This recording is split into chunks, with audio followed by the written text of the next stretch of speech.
I did part 1 a long time ago, and now it's time for part 2. I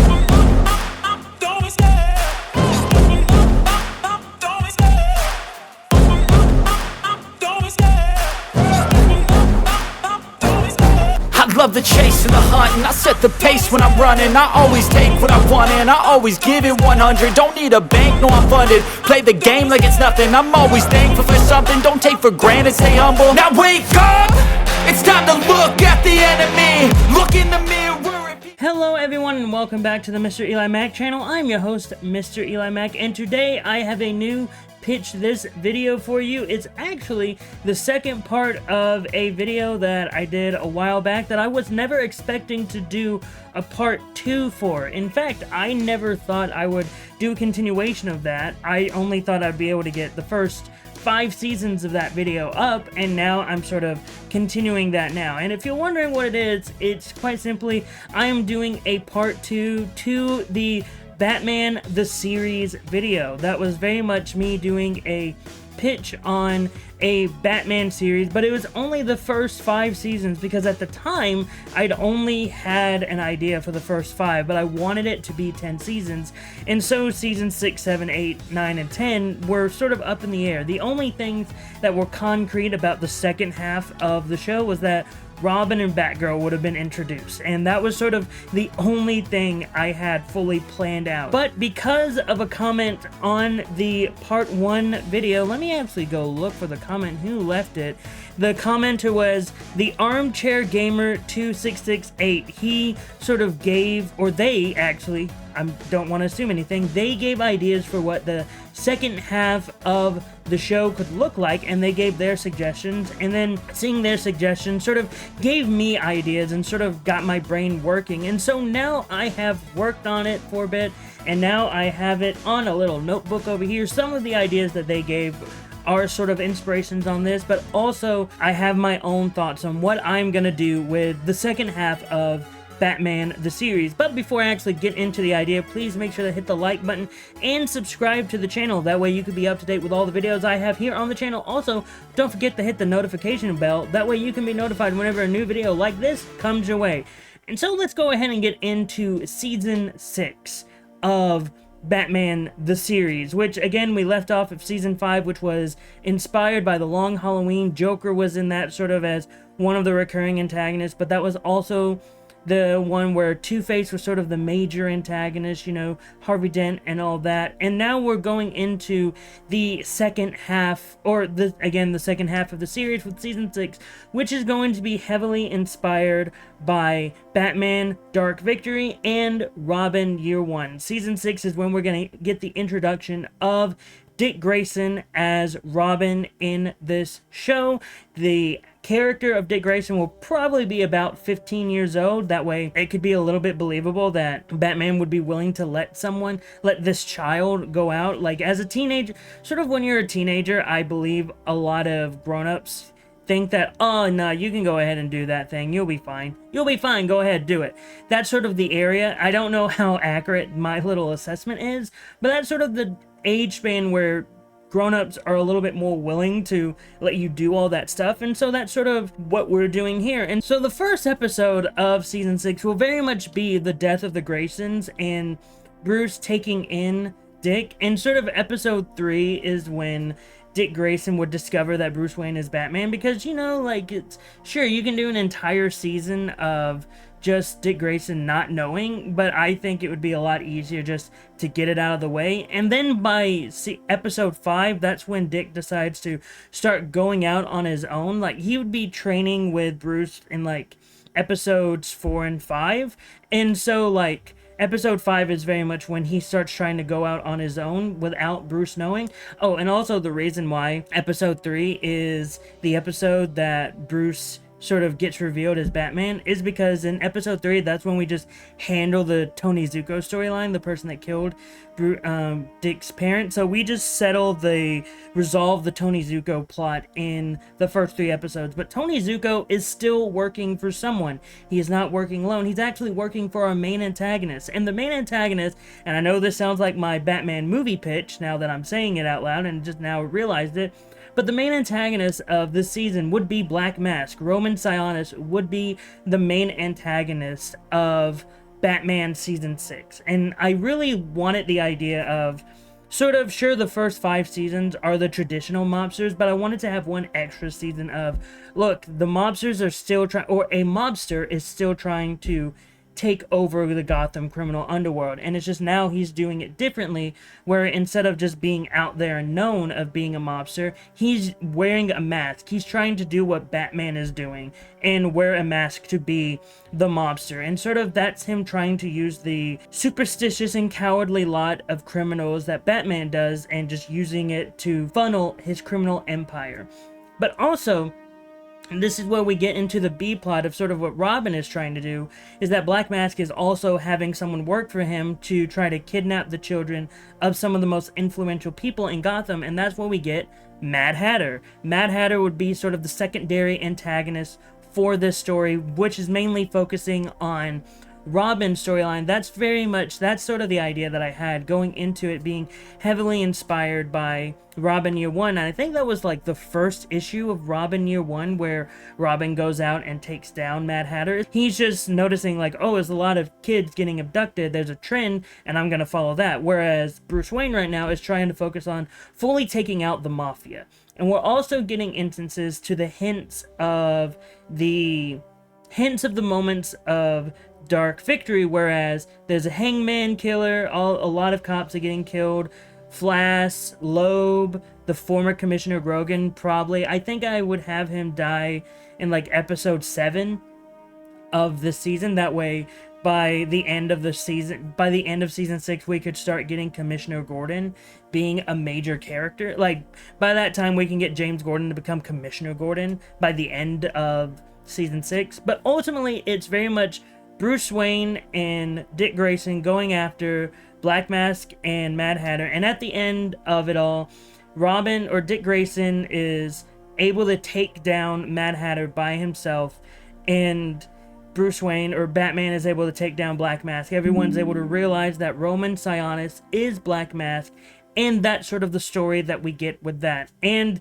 legitimately by not the final scene, but sort of the finale is dedicated to the iconic panel of put your hand on this book, raise your right hand, and swear the oath that you will become a Robin, that you will be Robin, and you will listen to my orders. First of all, you can't go out on your own, and you will listen to me, and you will become the hero that you want to be. And that's sort of how it would end. But also we would get a tease at the very end where it would be Bruce and Dick going out to a gala that Commissioner Gordon is there, and Commissioner Gordon is speaking with Bruce and his new ward or adopted or surrogate son, or whatever we want to go with it. I'm very much thinking foster son. I think Bruce is very much going to be more of a foster father, or maybe even an adoptive father, and that's sort of the way they go through it.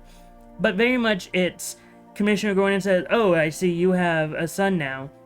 And Bruce is like, oh yeah, I'm making sure he's putting me on the right path, and I'm hoping that I can do the same. And then Commissioner Gordon said, yeah, I may have a actual child, but recently my brother passed away, and so I'm getting in a kid that's a teenager. Well, she's my niece, and I'm taking her in. Her name is Barbara Gordon. And that's the hint of sort of Barbara Gordon being introduced into the picture of the Batman universe. But anyway, that is my season 6. Black Mask is the main antagonist, Mad Hatter is the secondary antagonist, and it's very much adapting Dark Victory and Robin Year One. We do get a resolve. Commissioner Gordon, James Gordon, is very much focusing on the Hangman killer storyline, and that's when we get the reveal that it's actually Sophia Falcone. She's the one that's killing all the cops, and James Gordon is actually able to solve that without Batman needed. And so that's very much, I want all of our main characters to have their own plot lines. Dick Grayson is focused on Mad Hatter, Bruce and Batman is focused on Black Mask, and Gordon is focused on the Hangman killer, and that's tying up all those loose ends. But then we get into season 7, which will be inspired by, looking in my notebook, it will be inspired by Batgirl Year One, which is when we would get Barbara Gordon in it, and also based off of various stories from our main antagonist, which is Poison Ivy. Poison Ivy would be the main antagonist of this season, with Barbara Gordon sort of as Batgirl going out trying to stop various villains that are happening, like Killer Moth. It would be sort of Batgirl's storyline because Killer Moth is a major antagonist in Batgirl Year 1, and so she would be trying to focus on taking him down. There'd be a moment during like a masquerade party or like a Halloween costume party where Barbara Gordon would be dressed up as Batgirl, but her dad wouldn't know that that is his daughter. But during the moment, Killer Moth does stuff, does evil, and that's when Batgirl is able to take him down, and he goes to jail, even though he's able to escape because shenanigans. And with that, we get into the Poison Ivy storyline, which is just her traditional origin of Professor Woodrue doing shenanigans with her, with the science of it, and she becomes Poison Ivy. And because of this, she just hates, she hates the human world. She's wanting to save the planet more, and she's thinking that a lot of people in Gotham, a lot of the men that she knows that was sort of like looking down at her, they're the cause of all this. So she's trying to take all them down and trying to save the planet in her way. And that leads to Batman and Robin trying to take her down. It's so funny. I didn't mean for this, but I just realized Poison Ivy is the main antagonist of Batman and Robin, which introduces Batgirl. I did not mean to do this. It was just one of those things where in the Batman Season 3, the animated show, in the two-part premiere for it, Poison Ivy and Batgirl are sort of like friends in that show, and so Poison Ivy is sort of the main antagonist when Batgirl is introduced, and so I wanted to use that dynamic, and I didn't realize I'm doing the Batman and Robin dynamic. But it's okay, I'll try to improve it. So by this point, all the mobsters are sort of gone, for lack of a better term, and so it's very much just, this is the first time where the mob is not associated with the storyline at all. It's just Poison Ivy trying to take over Gotham, or try to take down like the establishment and try to help the planet, and she's just doing it in the wrong way, you know? She's just killing people. And so we get Barbara, like, early on, I want to say, like, by episode 8, she's, like, Killer Moth is taken down, and, like, he is done. He is out of the picture. And this is when we bring Barbara into the main storyline, but throughout the show, throughout this season, we would have Batman trying to tell Batgirl, hey, you can't do this, please stop doing this. And she's like, no, I'm going to keep on doing this. And Batman, by that point, had already deduced who Batgirl is. He's just not telling her. Robin hadn't deduced yet. And so we have the flirtatious relationship between Batgirl and Robin, two hints of the Dick Grayson and Barbara Gordon relationship. And we have that sort of repertoire, or that tete-a-tete between all of these characters that start showing, like, building the Bat family from there. And then ultimately they all are able to come together and work together to take down Poison Ivy. And Poison Ivy goes to Arkham, and look, Bruce is very much like, look, I understand what you're doing, but you were doing it all wrong. And look, I want to be able to help you, and I will help you. You just have to trust me.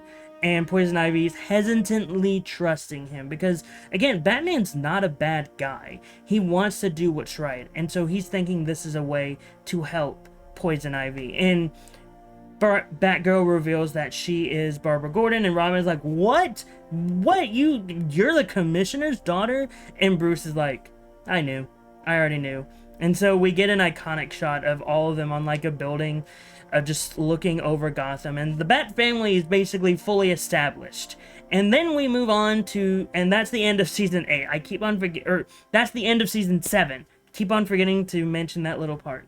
And now we move on to season 8, which is sort of the start of getting more modern stories in, because in this season we're adapting the Court of Owls storyline. The season premiere is more going to be a solo story, where it's going to be basically the season premiere of this season will be based off of Heart of Ice, which is the Mr. Freeze, iconic Mr. Freeze episode. And that's where Batman, Robin, and Batgirl are going to go to try to save Mr. Freeze, or save Ferris Boyle, stop Mr. Freeze, and they're able to do so. But this is where we start getting more stuff, because Ferris Boyle goes to jail, but then he immediately gets released, and Robin and Batgirl like, but he's a criminal, how is he already released from jail? And just everyone's like, well, that's just how it is. That's just how, like, he's a rich person. But then he is immediately killed by the Court of Owls, hinting that he was a member of the Court of Owls. And then we get the Court of Owls storyline with Batman and all that craziness, and Dick Grayson is Robin in this, and we would have moments of that too. We would have him dealing with the Talon stuff, because that is a thing for Dick Grayson. Barbara Gordon's trying to get the information, more information on the Court of Owls, and they're all working together, and that's when we get the big reveal of Lincoln March, who would have been a supporting character throughout the show. He's actually the big bad, and we're going to go through that storyline, and that's the Court of Owls storyline, and that is Season 8, and Batman's able to stop the Court of Owls with the help of Robin and Batgirl. And then we move on to Season 9, which, oh, by the way, at the end of Season 8, I can't believe I forgot again, at the end of Season 8, sort of like around the season finale, because of all the events of the Court of Owls, and because of learning more about himself through the Court of Owls, this is the moment where Dick Grayson's like, look, I'm 17, I'm about to turn 18, like a few days. Bruce, I can't do this. Because of everything, I need to go out on my own. I need to learn more about myself. And that's sort of where we get Dick Grayson leaving and sort of becoming Nightwing on his own adventure. And then that's how we end Season 8 with Nightwing, or with Dick Grayson going off on his own, becoming Nightwing at the end of Season 8. And Batman and Batgirl sort of working alone after that. And then we move on to Season 9, which we have Joker returning as our main antagonist. The last time we saw Joker as our main antagonist was Season 4, and now he's back in Season 9 as our main antagonist. But also, this is when we're going to be introducing Harley Quinn. Harley Quinn will be a major supporting antagonist, and I think the entire first episode will be dedicated to the Mad Love area, where it's just Harley Quinn interviewing, like psychoanalyzing Joker, and sort of that's how we get into that relationship, and then that's how we go on from this. But also, like in the second episode, we're going to be introducing Jason Todd, and this is where we get the Jason Todd storyline. Season 9 is very much Jason Todd becoming Robin, but unfortunately for some of these characters, this is the big season before the big final season. So in episode 5 of Season 9, that is when we're gonna get the Killing Joke, but not the full Killing Joke, not like Barbara Gordon gets shot in the spine, and then the full Killing Joke story where Batman finds Joker by the end of the storyline and supposedly kills him, but not really, sends him to jail. We're not gonna get that section. It's more of just Barbara Gordon gets shot by the Joker, she's in the wheelchair, and now that's the status quo for Barbara now, and everyone's like, what? No, this can't be. And Jason Todd has been training to become Robin, but unlike Dick Grayson, who, when Bruce told him, hey, don't go out on your own anymore, Jason's like, screw that, he injured one of our own, I'm gonna go do this. Like, Jason is not listening to Bruce whatsoever. And in my mind, Jason Todd's like 16, so he's been on the streets for quite a while, and then he's going out to... And also by this point, to give Harley some character development, Harley is very much after this moment of Barbara getting shot like, I don't think that was a good idea to shoot the commissioner's daughter. And Joker's like, why? It was fun. Don't you love being fun, Harley?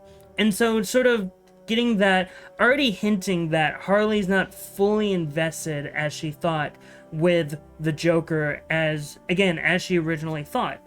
And so we move on, and then we get to episode 8, which is sort of the iconic moment, or episode 9. No, episode 9 is when this is going to happen. Episode 9 is when we're going to get the moment of Jason getting beaten to death, but he doesn't die. I'm not saying Joker kills him through that, but I'm also going to have, like, this is sort of Joker seeing Robin and sort of quickly realizing, like, who he is. Like, oh, this isn't the same kid that Batman had earlier. No, this is a completely different Robin.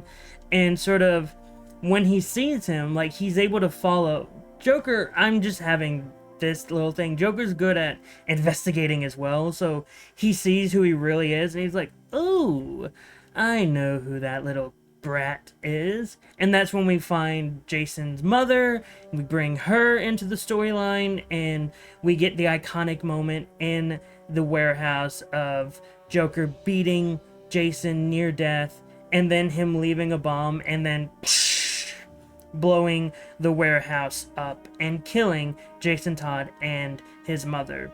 And also, I want to introduce the fact of Harley isn't liking anything that Joker is doing at this moment. She thought she loved Joker, and she thought she was cool with everything he was doing, but ultimately she's realizing, like, no, you're worse than what I thought. I thought you were misunderstood. No, you are truly crazy. And so at the start of episode 10, she's like, no, I did not sign off on this. I did not sign up to kill children. I did not sign up to do that. And Joker's like, no, you did. The moment you said you loved me, you signed up for this. And Harley's like, no, I don't love you. And Harley leaves, and Joker's like, fine, I don't need you. I never needed you. Go! And then season 10, or episode 10 of season 9 is very much Joker and Batman fighting off, and Batman getting close to beating Joker to death. However, it's Gordon that comes in, and Commissioner James Gordon, that's like, no, Batman, this isn't what you want. This isn't what you should do. And then right before Batman delivers, like, the killing blow, Gordon says, your parents wouldn't want this, Bruce. Just basically letting Batman know that Gordon has known that Bruce has been Batman this entire time. He's just never said anything. And I would like drop hints throughout the season that Gordon has known, or throughout the show, that Gordon has known Bruce Wayne has been Batman this entire time. I just would never reveal it until this moment.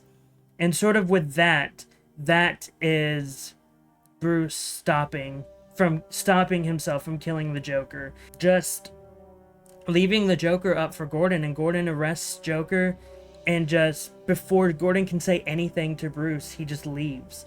And we cut to a scene of Barbara in the hospital, and Barbara's asking Gordon, like, hey, is everything okay? Is Batman okay?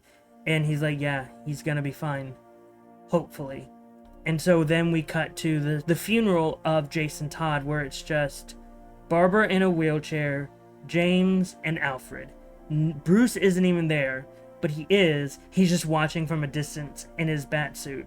And then he leaves. And sort of the final shot of the season is just of Jason Todd's gravestone. And that is the end of season 9. And now we move on to the final season of the show, season 10. And it starts off with, it just shows, like, at the very intro of the first episode, just a man escaping a prison in Santa Prisca with 3 men following.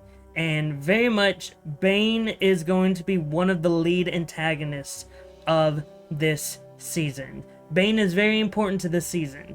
But also we have throughout this first 3 episodes of Batman just being brutal to criminals. He's not even as soft as he was in the first season, whereas the first season he would have been deadly, just not like as far as he is now. Bruce is not holding back. Like, some criminals are going to the hospital with wounds and broken bones that they will never be able to heal from. And everyone's like, I don't think Batman's good for the city anymore, because Batman never did this, and now he's doing this, and I don't know if he's good for our city anymore.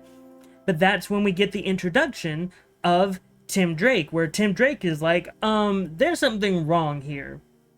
And that's when he gives the call to Dick Grayson. Dick Grayson comes back, and that's when we get The Lonely Place of Dying. And it's these first 3 episodes where Tim Drake is like, hey, look, Batman needs a Robin. I know you're Dick Grayson, I know he's Bruce Wayne, and I know Barbara Gordon is Batgirl, and I know Jason Todd was the Robin that just died. Look, I know all of that. I'm that good of a detective. Bruce Wayne needs your help. He needs a Robin. And Nightwing's like, look, I'm still trying to find myself as Nightwing. I can't be Robin. And then we get the moment of Tim Drake speaking with Bruce, saying, look, you're going too far. You shouldn't be going this far. And Bruce is like, no, I'm doing what needs to be done. I'm not going to have anyone else die on my watch. I'm not letting that happen. And because he's like overexerted himself too much, like to the point where he's tired, that's where we get in episode 3. Bane is coming in, and that's episode 3 is when we break the bat. And that's where that happens. And we get Nightfall, sort of. We're getting all those moments of that And we're also getting moments hinting that there's another threat in the wings, that Bane isn't working alone. He's actually having a benefactor. And now that Gotham's main source of savior is gone, or saving is gone, then the benefactor is able to pop in. And that benefactor is Ra's al Ghul. Yep, we get in the League of Assassins as well. We're getting Ra's al Ghul as our real main antagonist. We all thought Bane was the main antagonist. No, it's actually Ra's al Ghul. He's the real main antagonist. And so now he's finally like, look, I've been trying to do this for years. I've just been waiting. Just Batman has been here doing such a great job stopping all the criminals. But now that Batman's gone, I can finally do what I want. And we also get the adaptation of No Man's Land, where Ra's basically nearly razes Gotham and nearly destroys Gotham. But with Batman gone, no one can stop him. And so we get a scene. I want to have a scene where Batman is broken, and like, we have a scene where Batman is broken and Bane just brings him to Ra's al Ghul. And I forgot to mention this in the earlier seasons, but I wanted to mention it now because we have Ra's al Ghul here. I would have Ra's al Ghul in other seasons. I just wouldn't mention he's Ra's al Ghul. I would just have him as a different name, like to bring hints of, oh, this person's a major supporting character. He's probably someone that's trying to help Gotham. And I would even have him be a philanthropist that's trying to help Gotham. But then we get the reveal, oh no, he's Ra's al Ghul the entire time. And Bruce is like, why are you doing this? I'm like, Bruce, I've been trying to save Gotham. You've seen me try to save Gotham. I've been doing that this entire time I've been here. It's just, I've been wanting to doing it my way, but you've been in the way so many times.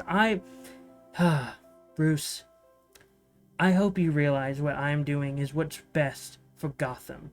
And so for this, and it would be around season 4 where we get this conversation, or episode 4 where we get this conversation. So episodes 5 to 10 would be Bruce trying to heal himself. I would say by episode 8 he'd fully healed. Also by episode 8, Tim Drake would take up the mantle as Robin. Nightwing would have been back in Gotham by this point, so he can't leave.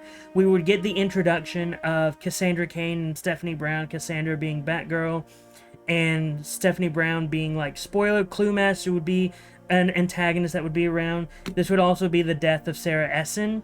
But even though I wouldn't have... I don't want to fully commit to the Sarah Essen as the main love interest of Gordon. And I want to keep his relationship with his wife because that's just how I am. I just want to keep that together. And so I'm probably going to keep it together. Keep Barbara Gordon, the wife, with James Gordon. But Sarah Essen will still die in this season.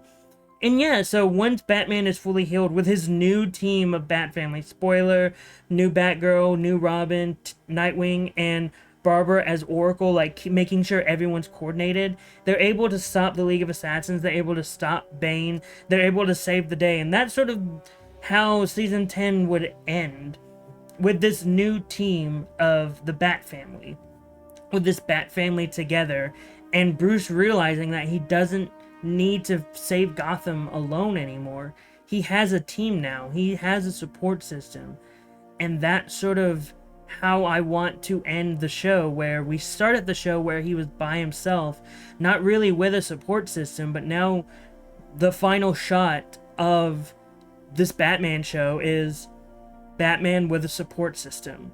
It's sort of like a full circle thing. Or not really a full circle, but like a good arc where he starts out alone and he ends with a team. I'm trying to get it right for the camera. You know, arcing. But yeah, that's how I would do the second half of Batman the series. I think this would be a good way to do it. Again, the show that I'm looking at, maybe HBO Max, or Max, I apologize, or like one of those major platforms right there, because I think this would work better as a premium show and not really a show for a network television. But yeah, that's sort of what I would do with the second half of Batman the series, and I think that's a good way to end the show with, instead of him being alone how we started, we end it with him having a team that can fully support him and can fully help him become the true hero that he needs to be. Now, will I have references to Metropolis and all those other stuff? Yes. Will I have references to Superman? Yes. Are they going to be appearing in this show at all? Nope. They are not going to be appearing in this show because I want to focus this show on Batman. This is a Batman show, and I want to focus on Batman. But with all that being said, what were your thoughts on the second half of Batman the series? This part 2 of Batman the series. Did you like it? Did you hate it? Were you indifferent to it? Whatever your thoughts, post them in the comments down below. Also, don't forget to hit the like button and subscribe to the channel. That way you can be up to date with all the videos I have here on the channel. Also, hit the notification bell. That way you can be notified whenever a new video like this comes your way. But until then, I've been Mr. EliMac. You've been the audience, and hope you all have a great rest of the day.